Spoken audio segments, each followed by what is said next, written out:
Hi, welcome to regular kitchen. எல்லாருக்கும் happy women's day. நம்ம இந்த உமன்ஸ் டேயில் உமன்ஸ்க்கு ரொம்ப பிடிச்ச காஃபி ஃப்ளேவரில் ஹெல்த்தியான மில்லட் கேக், கம்பு கேக் எப்படி பண்ணுறதுன்னு பார்க்கலாம்.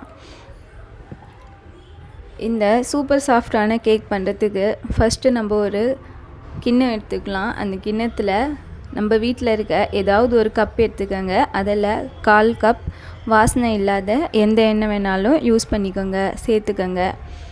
நான் 1/4 கப் ரீஃபைண்ட் ஆயில் சேர்த்துக்கிறேன். ரொம்ப ஈஸியாக கேக் செஞ்சிடலாம் நம்ம வீட்டில் இருக்க பொருளை வச்சு. நெக்ஸ்ட்டு இதில் 1/4 கப் தயிர் சேர்க்கணும். நான் வீட்டில் பண்ண தயிர் எடுத்துக்கிறேன். நீங்கள் கடையில் வாங்கினதும் சேர்த்துக்கலாம். தயிர் ரொம்ப கட்டியாக இருக்கணும், புளிப்பு இருக்கக்கூடாது. தயிரில் புளிப்பு இருந்தால் கண்டிப்பாக கேக்கில் அந்த புளிப்பு தெரியும். அதனால் புளிப்பு இல்லாத கட்டியான தயிர் எடுத்துக்கோங்க. கரெக்டாக 1/4 ஸ்பூன் வெண்ணிலா எசன்ஸ் சேர்த்துக்கிறேன். வெண்ணிலா எசன்ஸ் தான் சேர்க்கணுன்னு இல்லை, எந்த எசன்ஸ் வேணாலும் சேர்த்துக்கலாம்.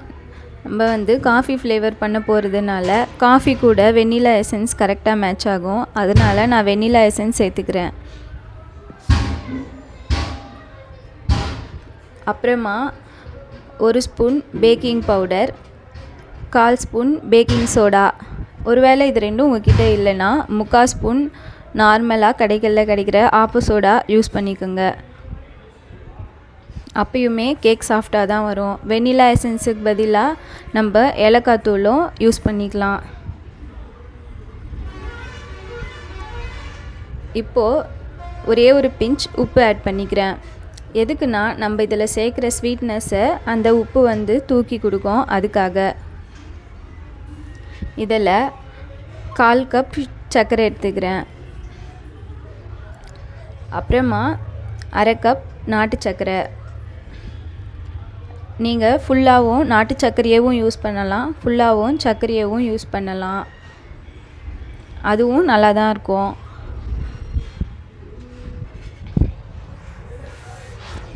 அப்புறமா நாட்டு சர்க்கரை சேர்த்ததுக்கப்புறமா 2 ஸ்பூன் காஃபி பவுடர்.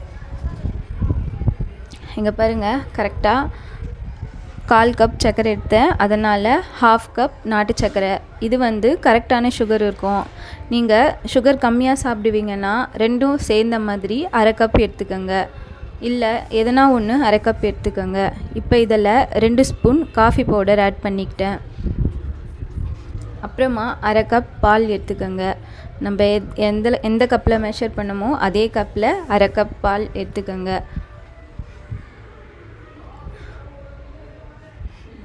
பால் மாவுக்கு டிஃப்ரெண்ட் ஆகும். ஆனால் நான் எந்த கேக் செஞ்சாலும் எந்த மாவு யூஸ் பண்ணாலும் இது வரைக்கும் கரெக்டாக 1/2 கப் பால் தான் யூஸ் பண்ணுறேன். எனக்கு இது வரைக்கும் கரெக்டாக தான் இருக்குது. இந்த நாட்டு சர்க்கரை இந்த தயிர் எல்லாம் ஒன்றா சேர்ந்து கலக்கிற அளவுக்கு நம்ம கையில் பீட்டரில் இல்லை ஸ்பூனில் எதை வச்சு வேணாலும் கலந்துக்கங்க.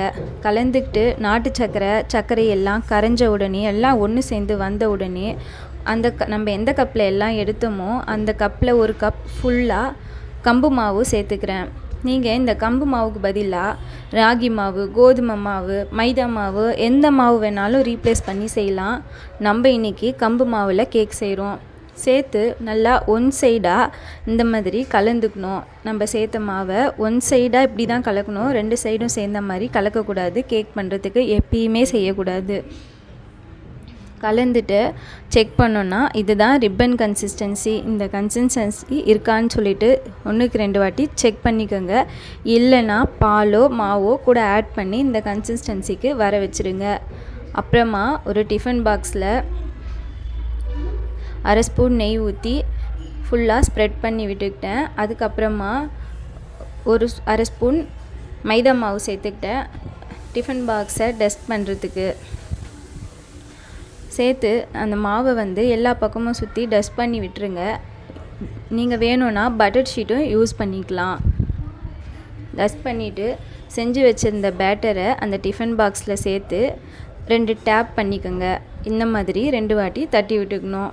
தட்டி விட்டுக்கிட்டு ப்ரீ ஹீட் பண்ண கடாயில் வச்சு கரெக்டாக 40 minutes பேக் பண்ண நான் இந்த கேக்கை. நடுவில் ஒரு 15 நிமிஷம் கழித்து ஓப்பன் பண்ணி பாதாம் சேர்த்துக்கிட்டேன்.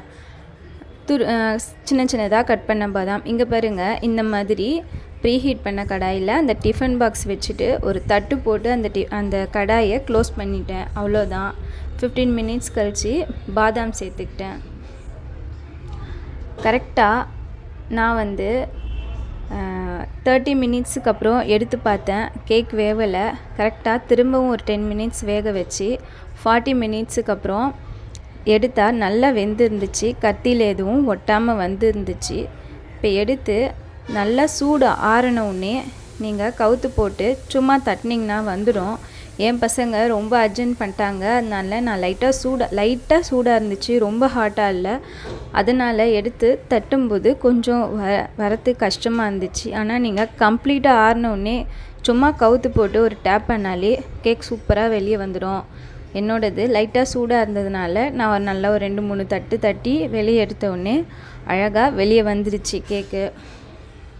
இப்போ இது மேலே இன்னொரு பிளேட் வச்சு அழகாக அப்சைட் டவுன் பண்ணிக்கிட்டேன். கேக் சூப்பராக ரெடி ஆயிடுச்சு. சூப்பர் சாஃப்டான, சூப்பர் டேஸ்ட்டாக, ஃப்ளேவராக, காஃபி ஃப்ளேவரில் சூப்பராக ஒரு சாக்லேட் கேக் சாப்பிட்டா மாதிரி இருந்துச்சு.